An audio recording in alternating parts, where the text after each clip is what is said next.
Hi there. Welcome, everybody. So glad that you're joining us today. We have a really great show and a great guest lined up for you. Unfortunately, Father Shawn is unable to be with us. He is dealing with some major health problems with his wife, and we appreciate any and all prayers and donations. There is a GoFundMe page, and the name of that page is Sharon's Fight to Beat Cancer. Um, Last name is Sharon Whittington, and any help is appreciated.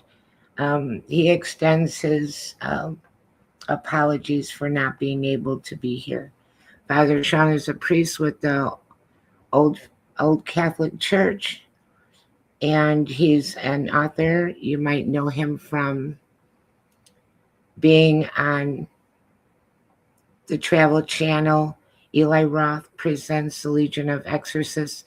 They had a marathon yesterday.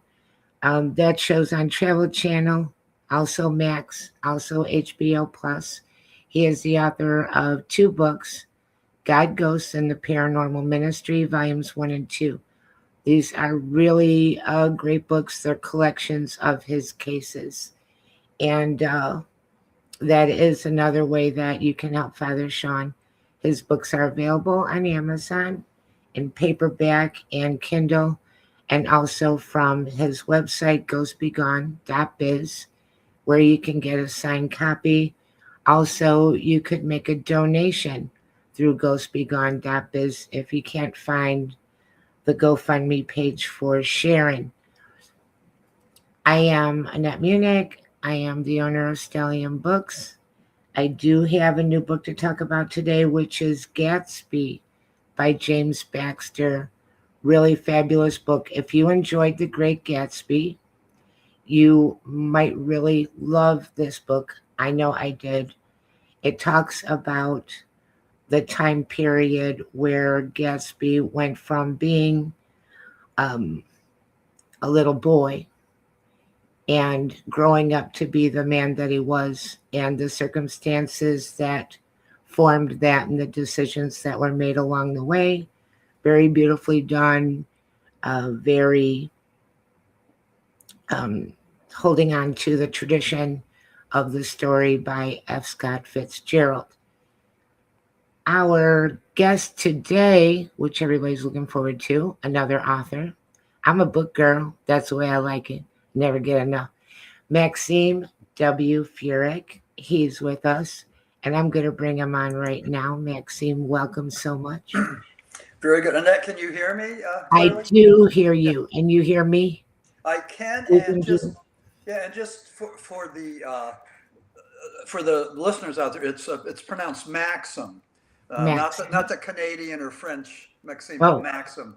Oh, And that was from my Ukrainian grandfather. So nice. yeah, I know. I thought, yeah. So Maxim. Yeah, Maxim. So so how you doing? And let's see, the last time we chatted was January 9th of this year. We chatted in January. It was a super fun show. We were talking about Smurl. People will probably like to ask questions and talk about that again. And what we're talking about right now is Smurl. The Smurl haunting when Ed and Lorraine came to town. Mm-hmm. And that was the book that inspired the movie The Conjuring Last Rites. Pretty much. Well, the topic inspired Conjuring Last Rites. Okay. It was about the infestation in West Pittston, Pennsylvania. The Roman Catholic family being terrorized by demonic forces, and the Conjuring Last Rites motion picture came out September 5th, I believe, 2025, and my book preceded that by about 4 or 5 months. So I had been investigating the Smurl haunting for a number of years, and actually I was kind of close to it because West Pittston is close to where I live in Luzerne County, Pennsylvania. Nice. And then I had the opportunity to meet Ed and Lorraine in 1988 when they were on a book signing tour. And I stayed in touch with them over the years until they died. But the other thing is almost like a troika. we went down to Gettysburg to see the demonic Annabelle doll and met Dan Rivera. And that was 2 days before he died, and allegedly of a heart attack. But some people question whether it was a heart attack or maybe it might have been demonic energies Right. from Annabelle. So we need to take a look at all these things. And since we're dealing with the paranormal and at times the demonic, well, let's just allow at least that's a possibility. So that was a very big story that happened to Dan Rivera. And yeah, from what I saw about it, I don't know everything. They did try to use utmost care and caution in dealing with that doll. And, you never really know if someone had some kind of serious medical issue, but the whole thing was really strange. Yeah, it was. Yeah. Well, he died, and I look at the fact that Lorraine Warren, and keep in mind that Annabelle was taken from the Warren Occult Museum in Monroe, Connecticut. Right. But that was pretty much against Lorraine's wishes. She wanted those artifacts, and especially Annabelle, to stay there in Connecticut.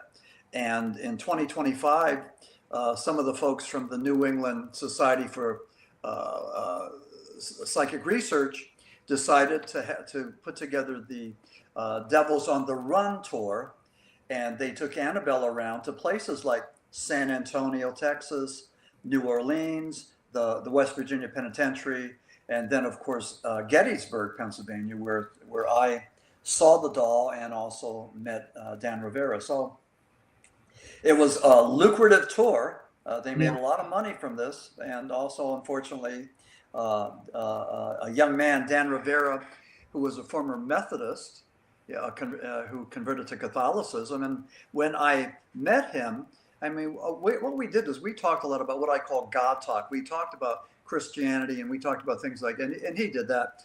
Although the power of the devil is great, the power of God is mightier, and things like that. So, all these guys there that were at the Gettysburg Annabelle site I believe, were Christians, and they espoused their Christian faith. But Dan especially, and again, he talked a lot about having converted to Catholicism, and just a great guy, a family guy, a veteran, so treated me pretty good.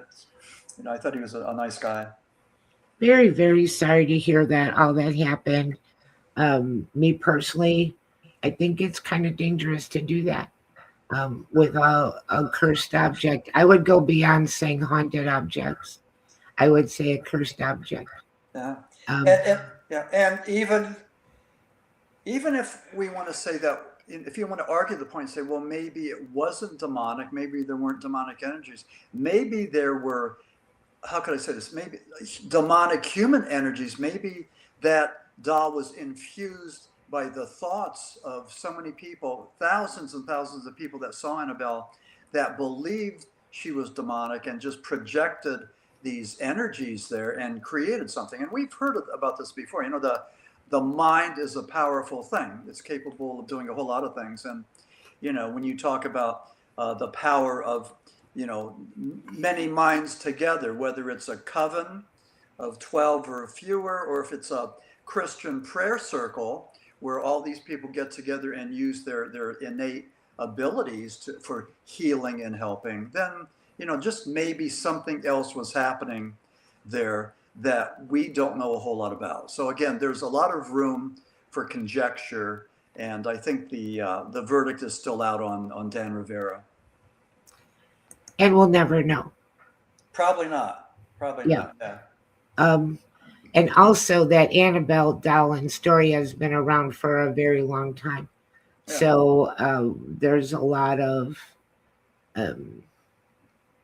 people around that know about it, that have an opinion of it, that it generates fear, that might want to in some way get close to it or be repelled from it.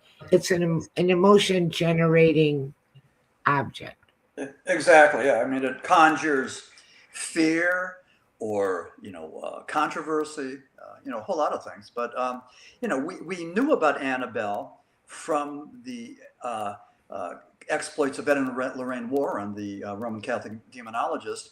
And with the Conjuring franchise, 9 motion pictures, Yeah. 3 of them were about Annabelle, 2 were about the nun, and the rest of them were the exploits of Ed and Lorraine. So, very successful horror franchise. Actually, it's my understanding that the Conjuring franchise is the most successful horror franchise, in history, and it worth about $2.7 billion Wow. net. So that's Like that's something that, seriously. yeah, something to of interest.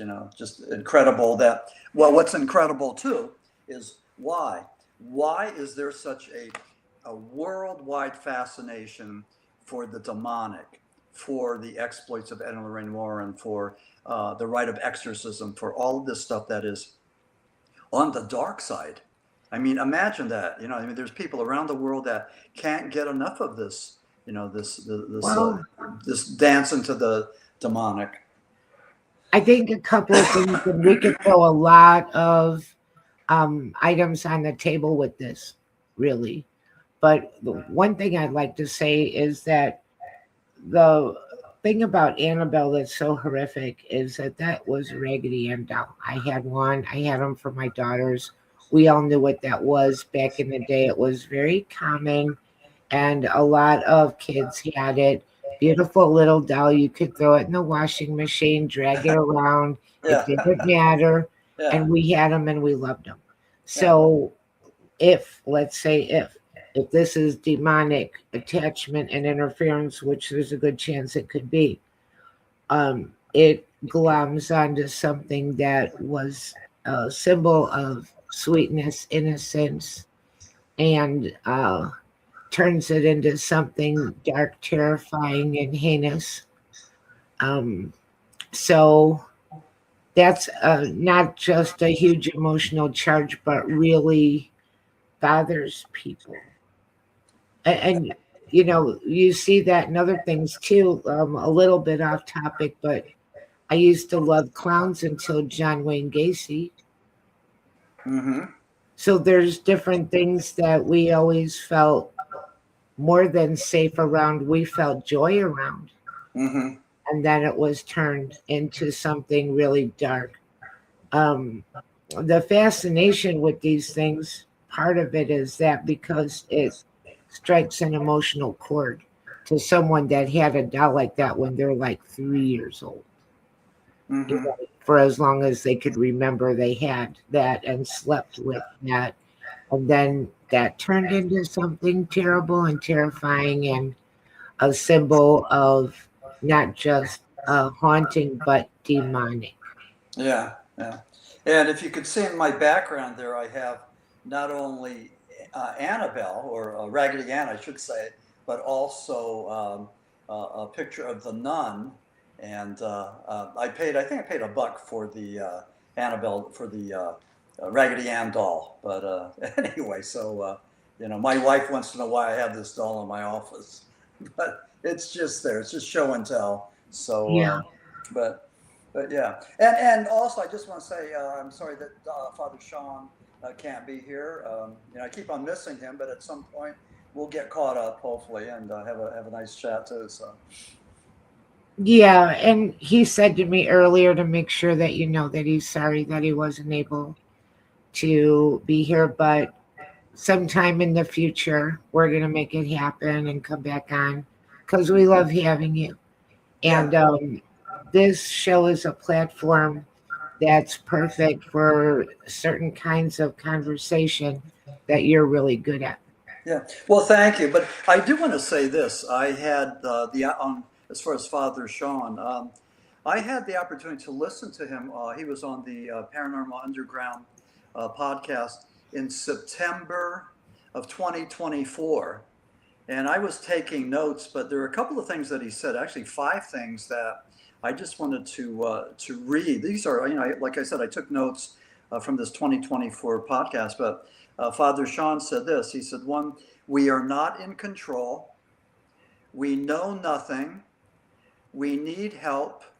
Nobody has all the answers, and we are afraid.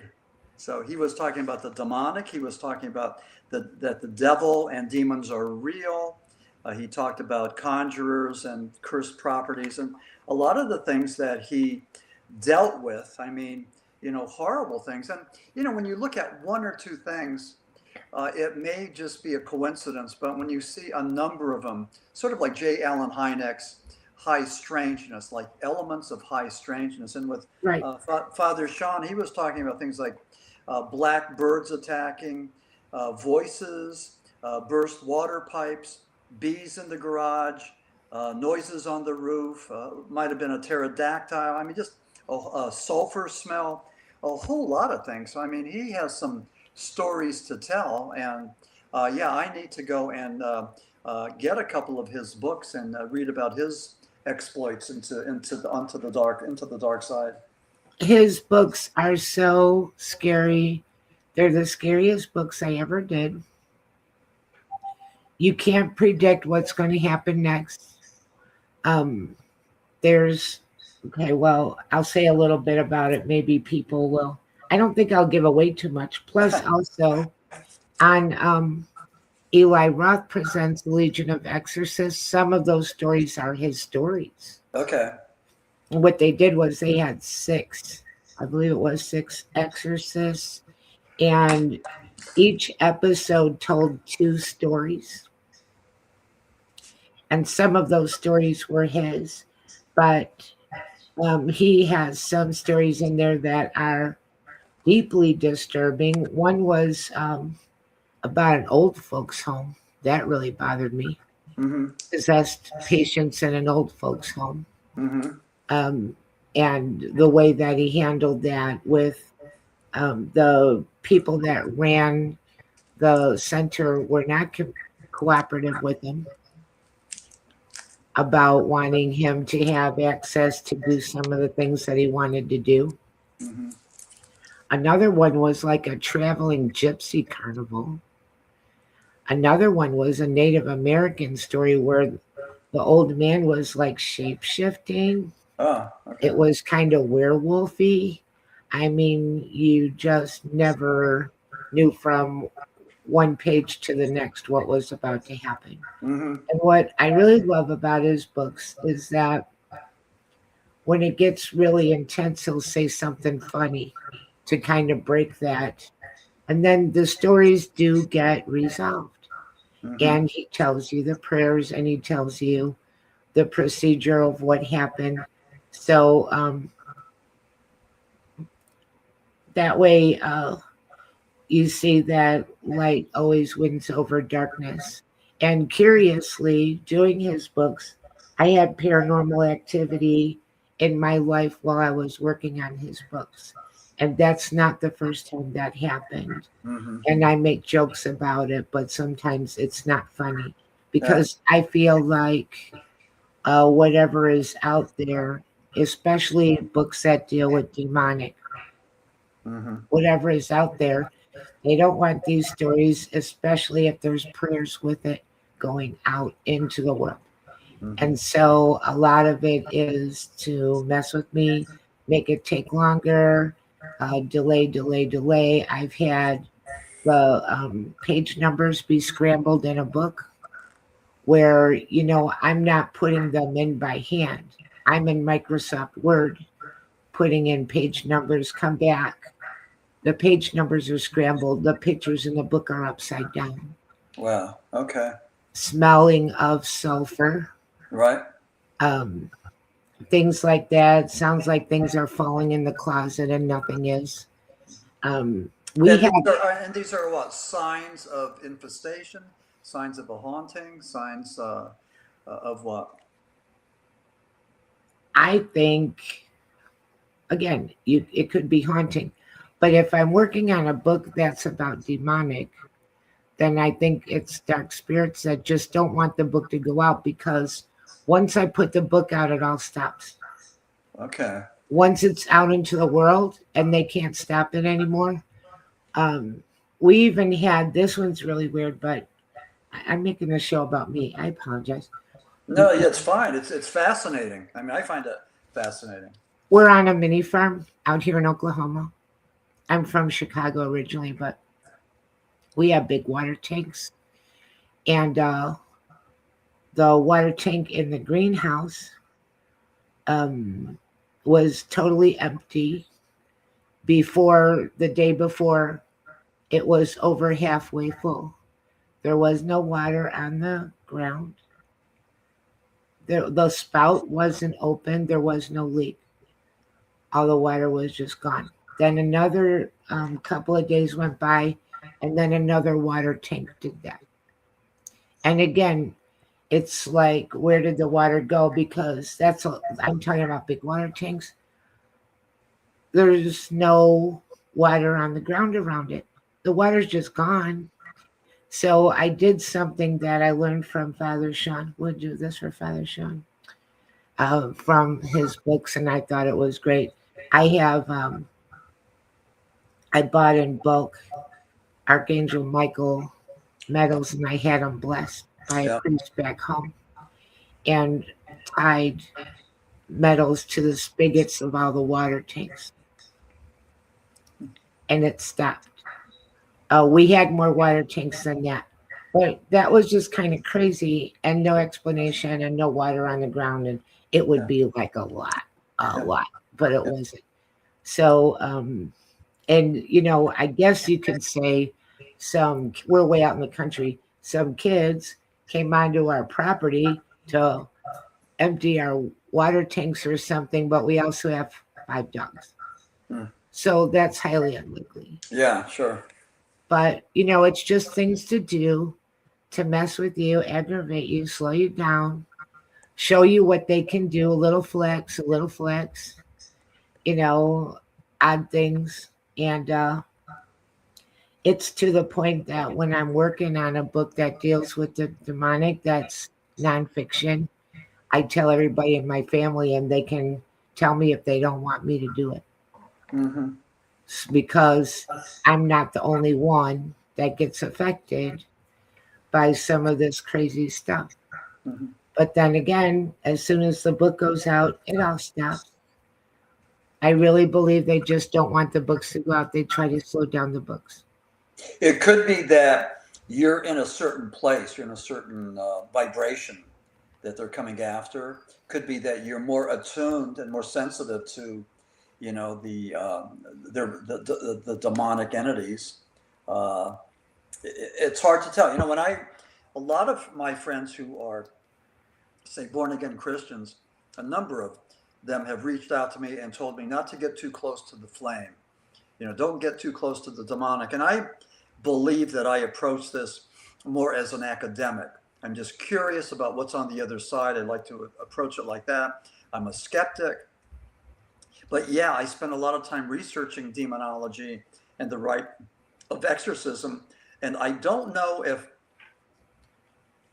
that makes me a target. I mean, I don't think so, because I think that if you're well grounded, and if you're filled with God's grace, and if you say your prayers, have your holy water, if you do the right thing, I think that then we're well prepared to deal with the demonic. And if you take a look at how Catholics do battle versus Protestants, with us Catholics, we have a very formalized rite of exorcism where we use other people like St. Michael the Archangel and Padre Pio to help do battle with us.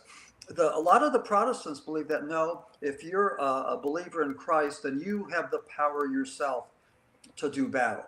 And that may or may not be true, but I kind of like, and again, I don't want to get into who's right or who's wrong, but being raised Catholic and being a former altar boy, I like the idea of having a ritualized rite of exorcism. And that's in keeping with so many of the folks like Pope Francis and Pope John Paul II, who believed that the devil exists and evil exists, and that's why Pope John Paul II rewrote the rite of exorcism after so many years, and also he convened a college of exorcists, just so that they could learn this medieval rite of exorcism, because he believed that there's evil in the world in the modern day, in the 20th century, now the 21st century, and this is what we need to do. So Catholic theologians and intellectuals who believe that evil is very real and is with us, and we need to do something about it. And having said that, it's not every single case. And even Father Amorth, who was the Vatican's chief exorcist, wonderful individual who did thousands and thousands of exorcisms. His story was told in the Pope's Exorcist, a movie from 2017 with Russell Crowe. Yeah. Very true to life. But Father Amorth, and in my book, The Smurl Haunting, when Ed and Lorraine came to town, I have a chapter called The 2%. Father Amorth believed that 98% of the people that we do, that the Catholic Church deals with, who claim to be possessed, are actually schizophrenic. They're dealing with types of mental illness, either schizophrenia or Tourette's syndrome, that very violent, profane neurological disease, or bipolar, or maybe even being on methamphetamine or some other hallucinatory drugs. He said that the church is only concerned about the 2%, and they have to make sure that we use not only theologians and religious people and exorcists, but also psychologists and psychiatrists to determine whether or not these people we're dealing with are actually are mentally ill, or they're possessed by demonic spirits. So that's the one thing, one of the most important criteria that we have. And it was notoriously made famous by what happened with a young woman from Germany. They had an exorcism, a series of exorcisms, and she died. And the two priests and her parents were put on trial and found guilty. And to this day, the country of Germany does not formally allow exorcisms in that country. And that was, I think her name was Annalise, and she died a horrible, horrible death. And after she had died, the church concluded that she had schizophrenia and maybe some other illnesses that she was dealing with, but she wasn't. She thought she was possessed, but that was part of her mental illness. So it was a tough case, and it was tragic, and she died. So Yeah, they do that, where people have to go for a mental and physical evaluation, and because there are other things that can cause symptoms and crazy behavior and crazy thoughts. On the flip side of that, I would think that there were also mental institutions that had people in there with paranormal problems, conversely, because oh yeah, good point. Yeah, this is very hard to sort out. mm-hmm. Right. And the one case that comes to mind is Richard Sharp Shaver, with the Shaver, hi Michelle, with the Shaver mystery. And I have followed him closely because Richard Sharp Shaver and I were both born in Berwick, Pennsylvania. Nice. Northeastern Pennsylvania.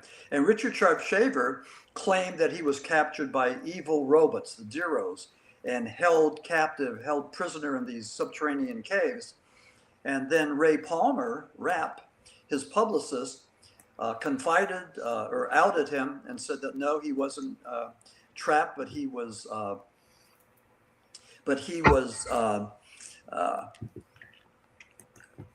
institutionalized in Michigan, and that instead of spending 7 years in the caves with the Deros, he was actually spending 7 years in the mental institution, probably being subjected to shock treatment, because back then in the 40s, we didn't have Thorazine and Milleril, which right now are the psychotropic drugs du jour that people use. And back then, whatever medications they used, it was a lot cheaper to do shock treatment with these people that were schizophrenic rather than to use medication that was more expensive. So Richard Sharp Shaver, Annette, as you sort of alluded to, believed that he was the only sane person in an insane world. And he just flipped it. So they tried to say that he was insane, but whatever name you want to put on Richard Sharp Shaver, he was, I think, pretty much a genius. And people believed his story, much like they believed the stories of Padre Pio, which is a pretty interesting parallel there. With Richard Sharp Shaver, a lot of people believe that his stories about being a prisoner of these subterraneans was true. With Padre Pio, the Vatican could not understand why all these people were going to Padre Pio's church in Italy, and they couldn't believe that thousands of people were being convinced that Padre Pio's fantasies were true. And that's what the Vatican felt, but they weren't fantasies. Padre Pio was a mystic. He was a saint. He performed miracles. He had the stigmata of Christ. He bled and suffered. And also he had the gift of bilocation. Yep. He was seen in several places at the same time, physically seen, physically talking, moving, and documented numerous times. So call it what you will, but I believe, I have a theory that everything is everything, and there's very little light in between the paranormal, the scientific, and the spiritual. I think that they're all pretty much the same. And when you're talking about miracles and apparitions and bilocation and stigmata and everything, I mean, that is has a supernatural element to it, because we don't know what the scientific explanation is. So, I just think that theory, again, everything is everything, it's pretty simplistic, but I believe it's true. So I love Padre Pio. He was my grandma's favorite, my little Italian grandma. mhm. And something very special about him, besides the magnificent story of what he was, is that this is somebody that was alive during our times, Mhm. which makes it very relatable. I think he died in the late 60s. I think you're right. Yeah. And so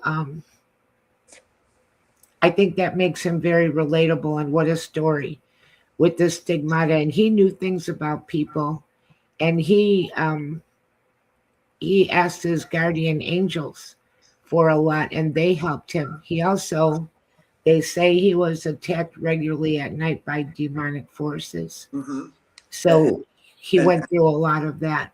And thrown out of his bed. Yes. Very, very interesting story. And he's incorrupt. So people can go and see his body. And I think that there are a few places that they had to put a little bit of touch up. But other than that, he was perfect. Like I said, from the late 60s when he died till now, he looks like he's sleeping. And we have a lot of incorrupt saints. Yeah. Amazing. Yeah. There's a Padre Pio monastery in Bartow, Pennsylvania, about Nice. 2 hours from where I live. And it's just a wonderful place. And there was an inscription there that really impacted on me. He said that, similar to what Dan Rivera and those guys were saying in Gettysburg, but Padre Pio had said that the might of the devil is great, but I go to the Blessed Mother for strength. That's what he said. So Beautiful. And I know that he also prayed the rosary silently all through the day. Mhm. Somebody asked him, how many rosaries do you think you say in a day? And he said more than 30. So whenever he was in a quiet time, he was going back to the prayers. And that is a beautiful way to stay in grace. Now, we can go very into Catholic land, which I will. And I'm a member of Father Chad Ripperger's Auxilium Christianorum.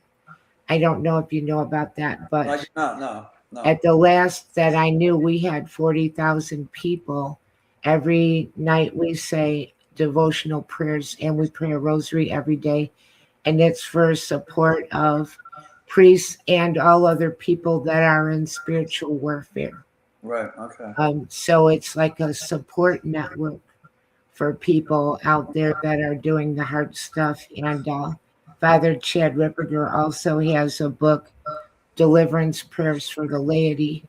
And he's an exorcist, if anyone doesn't know who Father Chad Ripperger is. Mhm. So that's very interesting. But But that, and let me just say this, with that state of spiritual warfare, with the way the devil operates, it's all about temptation. That's the beginning of this. And I think that these priests, these exorcists, are continuously under attack and yeah, being tempted and yeah, being worn down, and it's ongoing. So the yeah, prayers from your group, I think, are needed, are really well needed. yeah. I don't remember who said this, but somebody said, I don't understand about monks. What good does it do? Go live by yourself, be quiet, bake bread. What good does it do? Big And a breath. priest said, monks are holding up the world. Monks are living in humility, grace, and silent prayer. And Mhm. they're offering up all of that every day in support of, spiritual warfare, grace. Mhm. Um, and so it's so funny how one person could say, what is the point of this? And Well, somebody else is like, again, a support network. I think that we live in very dark times. I'm not yeah. going to get into a lot of it, but I think we live in very dark times. I'm wondering, um, have you like heard about Pope Leo the 13th and him writing the Archangel Michael prayer and him having that vision where he said that demons were going to be in control of our planet for 100 years? No, was this recently? Pope Leo the 13th, that was early 1900s. Okay, no. He was one of the first people, period, to ever be um, on film. When film Okay. first came out, they have film of him. So he says this, that he had a vision and that Satan was given control over our planet for 100 years. And he is the one that wrote the Archangel Michael prayer, which used to be said after every mass until sometime around Vatican II, and they started easing that out, which they Oh, probably shouldn't have. okay, that's But Pope. now it's kind of a little bit of a sign. We have Pope Leo the 14th. He chose that name. And people say it's either been 100 years or it's almost 100 years. And that's why everything seems so dark now, because it just keeps pushing and ramping up and doubling down, doubling down, doubling down. Right, yeah. That was one reason why I wanted to write the Paranormal Apocalypse. Is this how it ends? I just thought that there was something really gloomy happening in the world. There Yeah, was a lot of divide. There were no voices of moderation, and not only just in politics, but even in religious groups. And so, there was just no coming together, and there yeah, were very few voices who wanted to go and bring us together. So, for some reason, there was just so much anger and people castigating other people. So, I wrote the book looking at that fear. And in the beginning of the book, I used, and I believe H.P. Lovecraft was able to go and articulate this better than any psychiatrist, psychologist, or theologian. H.P. Lovecraft said that the most powerful human emotion is that of fear, and the most powerful of all is the fear of the unknown.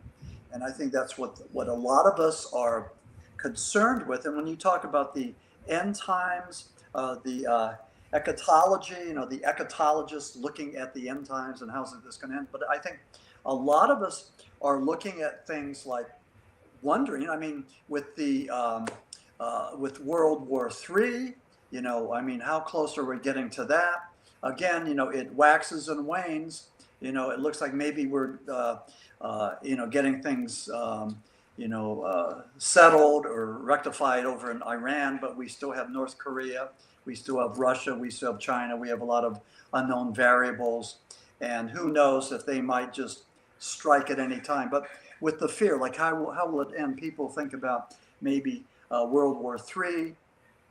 They think of the global pandemics, and we know that with COVID from what was it, 1919 or 2019 and 2020, with all those people worldwide that died, and now we have a variant of the COVID virus that seems to be immune to the inoculation, to the shot. And so we don't know what's going to happen in the summertime, but some of the people that are in the know believe that it's going to be a wicked summer with the reemergence of this COVID pandemic. So again, there's reasons to be concerned, but whether it's World War III, whether it's pandemics, whether it's man-made disasters or weather-related crises. I remember the one that comes to mind is, I believe it was Hurricane Helene in North Carolina, and the mountains of around Asheville were flooded, floods of biblical proportions. They had never seen that in that part of the world and part of the country, and the floodwaters just went straight up, and they were just inundated with that. But end times with the apocalypse. But I think a lot of people too are concerned about economic uncertainty. Like, am I going to have money to make it through? Am I going to have enough money to live on when I retire? Am I going to have enough money to pay my bills, given that the price of everything is going up? And what do? Do you pay your rent, or do you buy the food for the table? So there's a lot of that economic uncertainty, especially with people that are at the bottom tiers of the socioeconomic spectrum that are suffering now as we speak. I mean, there's a lot of people that are really dealing with hardship and struggling. And for the greatest country on earth, we have a pocket. We have a certain percentage of people that are poor and they're struggling just to survive. And this is unacceptable when you take a look at the wealth that we have in the world and the wealth that we have in the United States. There's something that I don't know what the solution is, but there's too much suffering, and it would seem that when people look towards the end times or believe that they're coming, there's a lot of uncertainty. H.P. Lovecraft was correct. When you say paranormal apocalypse, how do you feel like the paranormal becomes part of it? Because we could just, at this point, I'll say something really gloomy. Yeah. Every day feels like anything can happen day. So we could do an apocalypse without any help from the paranormal. Yeah. So how are you weaving those together? Yeah, I weave them together in every way that I could, because like I said, my personal philosophy is everything is everything. Everything's together, where it's spiritual, scientific, philosophical, paranormal. It doesn't matter. They're all together. We just have a hard time finding out where the boundaries are. Certainly with the paranormal, we know that there's some connection to the scientific, but if you don't know the rules, if you don't know the cause and effect of the science, then you can't weed out, what's happening. I was told by Dr. Frederick Lamont Santee. He was a white witch. He was in charge of the Coven of the Kata in northeastern Pennsylvania. And Dr. Santee said that there's no difference between the supernatural. He told me, between the supernatural and the scientific. They're all the same. We just don't know what the rules are. I talk about H.P. Lovecraft, one of the greatest paranormal authors of all time. certainly doesn't have the commercial recognition as does an Edgar Allan Poe, but H.P. Lovecraft has to be second. He's the one who triggered the Ancient Aliens. I mean, everything that Eric von Daniken did with Ancient Aliens, that's under the guise of the paranormal. Everything that he did was he copied from H.P. Lovecraft. So I talk about H.P. Lovecraft in my first chapter, and I have a chapter called The Last Man on Earth. And this was Vincent Price. Now think about this. This was a motion picture, a wonderful motion picture from the early 1960s. I loved him. And Vincent Price, it was black and white. It was an American-Italian film. And in the end, Vincent Price, who is Dr. Robert Morgan, and he's surrounded by these vampires, these zombie vampires that have been inflicted by this plague. And he goes around killing them and then burning them. That's his mission. And he has to kill his wife, who turned into a vampire. But towards the end, he goes to a church, and the vampire zombies surround him, and they stick a spear in his side. And just like Christ, he dies on the altar, and he calls these zombies freaks. He goes, "You're nothing but freaks." But what he did was he made the last stand as the last man on earth. He let them know that they're freaks, and he is a man. And and I talk a little bit about that the reason that humankind rules the earth is because we are made in the image and likeness of God, and that's because we have an abundance of DNA. More is better. We have more cognition, and we have more spirituality, and that's why man rules the planet. And even though people say, well, animals have language, and animals can use tools, and animals can this and that, and they can, and it's great, and it's wonderful, but not as man does. Man goes to the moon, and man makes planes and ships and cars and medicines and everything else. So again, we are godlike in that we have large amounts of spirituality, and I think a lot of us need to go and demonstrate that, but also we have large amounts of cognition.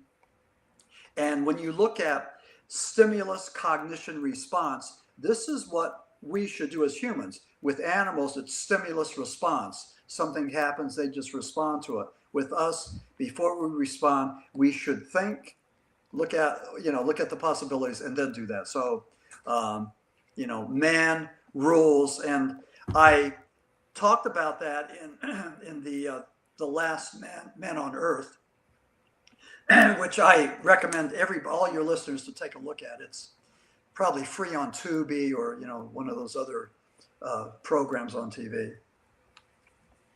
Very interesting. We got Karen here saying, studying end times biblically in the 90s, we discussed when this would roll out. It's definitely happening now. And that's really interesting. I'm going to say pro and con on this. Yeah, go ahead. We like to throw on the table. Well, this invites discussion, so go ahead. This does. Bring it. I remember being a kid back in Chicago. Every time you went downtown, there would be someone holding a sign, "The end is near. End of days is coming." Revelation, all of that. So I'm saying I've seen people talking like this my whole life. I feel like we are in end times, but end times could take 3 years, 100 years. Who knows? It feels like I said before that anything could happen. It feels like the energy in the world, there's a lot of mean-spirited corruption. Right. Like it's an abscess ready to burst. Mm-hmm. Right. Well, we sort of follow our leaders.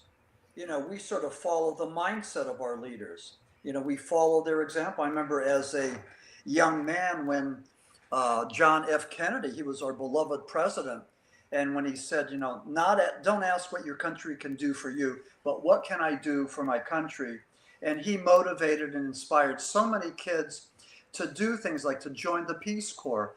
one man making a difference, and I think we need leaders like that today, leaders that are not divisive, but leaders that can bring us together and inspire us. And that is what is lacking. We don't have that positivity. We don't have that positive motivation. We have none of that. And that's why we're really going through some very difficult times now. I really agree, and I hope that we go through a renaissance. I feel like we're about to come out of dark times into something where I hope that people get back into being creative, and whatever it is that you're good at, do it and not be on the screen. The screen is all, I believe we live in a lot of political theater, of Absolutely, sensationalism, absolutely, fake absolutely. stuff, get you scared, big Mhm. headlines, tell you what to think, and keep people engaged with this little phone. Does it belong to you, or do you belong to it? Mhm. I think if you keep people in chaos, keep them off balance, keep them Right, in fear, you can control them. And right, that's what you do. And I think what's happening now with all the nonsense, and again, Annette, you're right, it's called political theater. With all the political theater, so many of us are disgusted and miserable and frustrated. Then rather being engaged in the process, we take a step back and we disengage right. and we become numb. And so I think this is one of the plans that some of these leaders are doing. They want us to be numb. They want us to disengage so they can control and manipulate more and more and more. And this, I think, is the definition of evil. They're taking away our choices, and it's horrible. And I hope, and I'm sure this is your podcast is not a political podcast, but I just hope that Americans, will go and register to vote and vote, because that's the only way we can turn this around and let our voices be heard. I see a little silver lining in what you said, because the more people get burnt out, the more, and I hear a lot of people saying this all around the country. They're like, yeah, I saw that, but I don't know what to think about it, because now, with the advent of AI, is that a real picture? I don't know. Uh-huh. Did that really happen? Are they clipping things to make it look like this or make it look like that?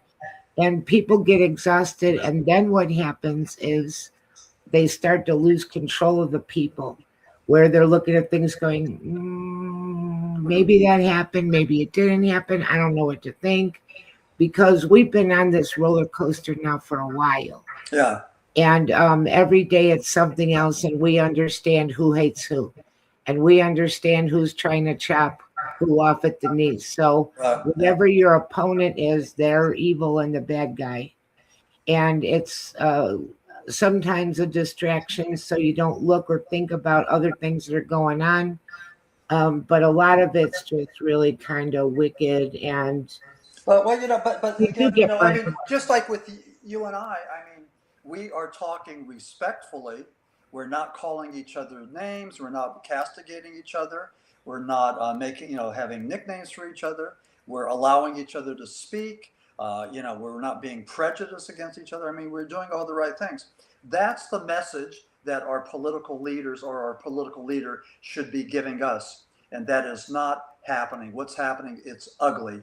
It's ugly out there, and and this has to change. The thing I said before about fear, using fear as a means of manipulation, in my book, Paranormal Apocalypse, I talk about these cult leaders, and so many of them, like Jim Jones in the American Apocalypse, was able to convince, you know, uh, close to, hundreds and hundreds of people to come down to Guyana in Right. South America to escape the nuclear war. And he was promising them paradise, and it was nothing but that. But over 900 people committed suicide with taking that Kool-Aid. the Kool-Aid with cyanide and Right. Valium and chlorohydrate, and that was in December of 1978. Because I know exactly where I was at the time. I was in Rock Springs, Wyoming, in a cabin with no television, newspaper, anything. And when I came out into civilization, the first thing I heard was like, kapow, did you hear about the 900 people that committed suicide down with Father Jim Jones? And what he did was he kept them scared, and he preached that he was a deity, that he was like Christ. Right. And that's what these evil people do, these cult leaders, whether it's David Koresh, whether it's Heaven's Gate, they all did the same thing in Heaven's Gate.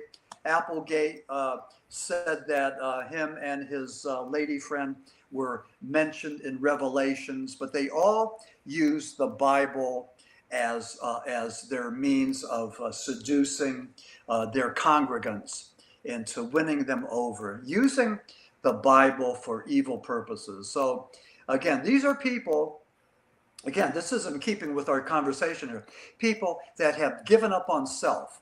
They've given up on their opinions and their right to choose. And what they do is, because of their fear, they follow like little lemmings. They follow all the other lemmings, following the leader, believing that this leader is going to keep them safe from harm. You know, follow me and you'll be safe. And they did nothing. They do nothing like that. Reverend Jim Jones was a horrible, horrible human being. Oh yeah. And for young people, we're running out of time, but for young people that weren't around, that's where that expression comes from, drinking the Kool-Aid. Right. That's where it comes from. Jim Jones, that was terrible. And David Koresh, I lived in Austin, Texas when Children of God, that was just, you know, when you really look at it and you realize how far people can be manipulated, mind controlled to a certain extent, caused to believe different things. Do I think that's in our current society? I absolutely think it is. But, you know, we could probably talk for about 2 more hours, but we don't have the time to do it. But I really enjoyed it. Yeah, well, very good. Okay. But thank you so much. If any of your listeners have any interest in checking me out, I have a website. It's www.maximfurek.com. And if they're interested in any of my books, they could contact me for a signed copy. And I would only ask this, Annette. If they were to purchase any of my books, I would ask them to also write a review for Amazon, because this is what us authors really need. So it's a lot of people don't really know that, but it helps so much with the books to get some reviews. And also, I believe if it's still the way it was, when you cross over 50 reviews, Amazon really helps push your book. Good. There's a line there if you get to 50. Good. I got that with Coleridge and Hoodoo and the Shepton mythology. So and I would love to talk about some of your other books as well. I think they look fascinating. Absolutely love it. Absolutely love talking to you. Like you said, you know, if everybody just sat down and throw it on the table and just talk about it, different aspects of different things, I think we would get a lot farther. Respectfully, yes. Yes, instead of a tug of war. Exactly, yeah. Well, which is where we are, I think, on a lot of things. But you know, you're not doing it. You're doing the right thing, and I think I am too. So at least there's 2 of us. So we could go 2 more and 2 more. You know, we could change the world. I think the older generation has to set an example, because we remember when times weren't quite so tumultuous and ugly. There's a lot of ugly. There's a lot of instant ugly, and it's terrible, because I think people are more alike than different. If they really talked about it, you might have a couple of things that you don't agree on, and that becomes a big deal. But overall, more alike than different. More alike than different for sure. And we came from a time where, if you remember, I can go over a few minutes. If you remember, when we were young, you didn't really tell anybody who you voted for. You didn't ask.